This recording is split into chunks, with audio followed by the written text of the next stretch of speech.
नमस्कार। आज हम भारत के इतिहास की एक ऐसी शख्सियत को समझने की कोशिश करेंगे जिन्होंने सिर्फ हमारे संविधान को ही नहीं गढ़ा बल्कि हमारे समाज की नींव को, उसकी सोच को भी एक नई दिशा दी। जी हाँ, हम बात कर रहे हैं डॉक्टर B.R. अम्बेडकर और सामाजिक न्याय के लिए उनके जबरदस्त संघर्ष की।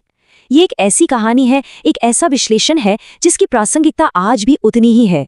तो शुरुआत करते हैं उस एक बड़े सवाल से जो इस पूरी चर्चा का केंद्र है। आखिर आधुनिक भारत में सोशल जस्टिस यानी सामाजिक न्याय की नींव रखी कैसे गई? और इसका जवाब हमें डॉक्टर अंबेडकर के जीवन और उनके काम की गहराइयों में ही मिलता है। तो सबसे पहले ये समझना बहुत जरूरी है कि डॉक्टर अंबेडकर के लिए सामाजिक न्याय का असल मतलब क्या था। देखिए, ये सिर्फ समानता कह देने जैसा आसान विचार नहीं था। नहीं, ये एक क्रांतिकारी, एक रेवोल्यूशनरी विजन था जिसने सदियों से चली आ रही सामाजिक व्यवस्था को सीधे सीधे जड़ से चुनौती दे दी थी।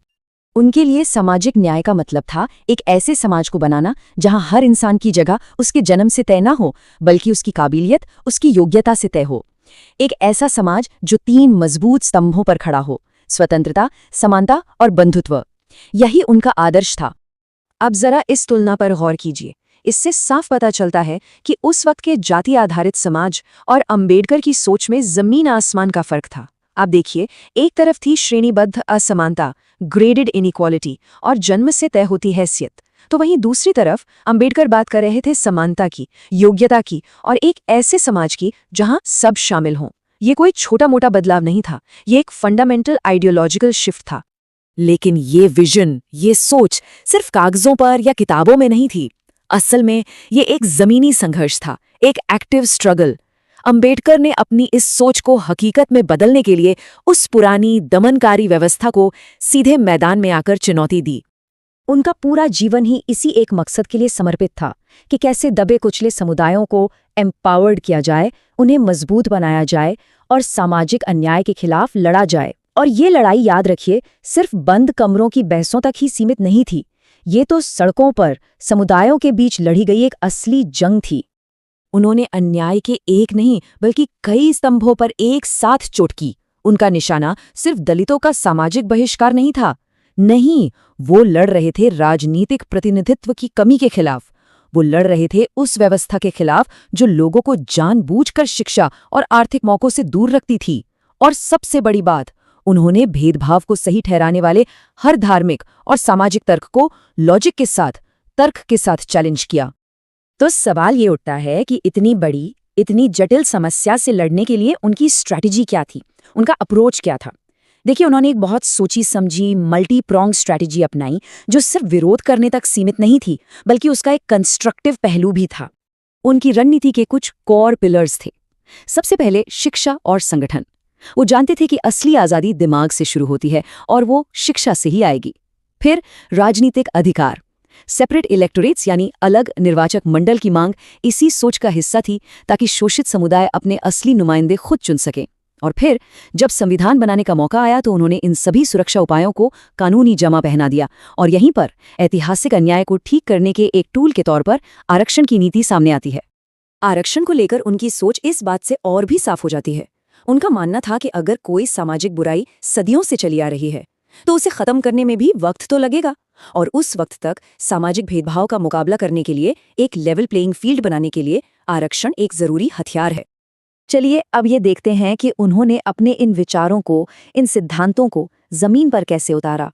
क्योंकि अंबेडकर सिर्फ एक विचारक नहीं थे, वो एक एक्टिविस्ट थे। उन्होंने सिर्फ लिखा या बोला नहीं बल्कि बड़े बड़े अभियान चलाए और कई महत्वपूर्ण संस्थाएं भी बनाई। और इन्हीं में से एक बेहद महत्वपूर्ण संस्था थी बहिष्कृत हितकारिणी सभा। इसकी स्थापना उन्होंने 1923 में की।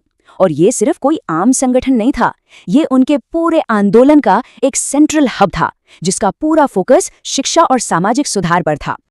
इस सभा का मकसद 3 बहुत ही पावरफुल शब्दों में छिपा था: शिक्षित करो, संगठित करो और उत्थान करो।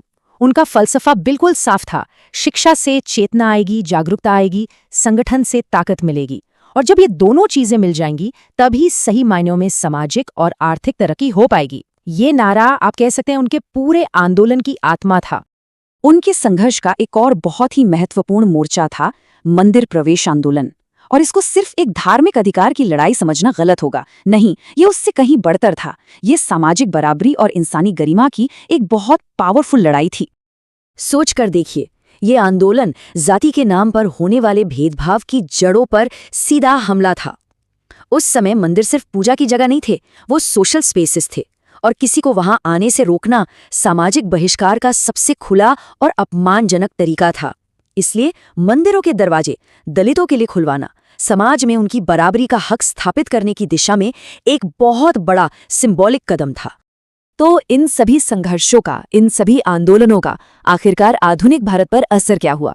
देखिए, डॉक्टर अंबेडकर का प्रभाव इतना गहरा और इतना दूर तक फैला हुआ है कि उन्हें अक्सर आधुनिक भारत के निर्माताओं में से एक कहा जाता है।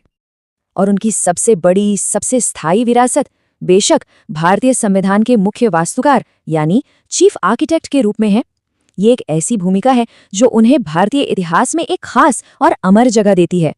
संविधान के जरिए उन्होंने सामाजिक न्याय को सिर्फ एक किताबी आदर्श नहीं रहने दिया, बल्कि उसे भारत के लीगल और पॉलिटिकल सिस्टम का एक अटूट हिस्सा बना दिया। हर नागरिक के लिए फंडामेंटल राइट्स, अनुसूचित जातियों और जनजातियों के लिए आरक्षण के जरिए पॉजिटिव एक्शन, सामाजिक समानता को मजबूत करने वाले कानून, ये सब उनकी ही दूरदृष्टि का नतीजा है।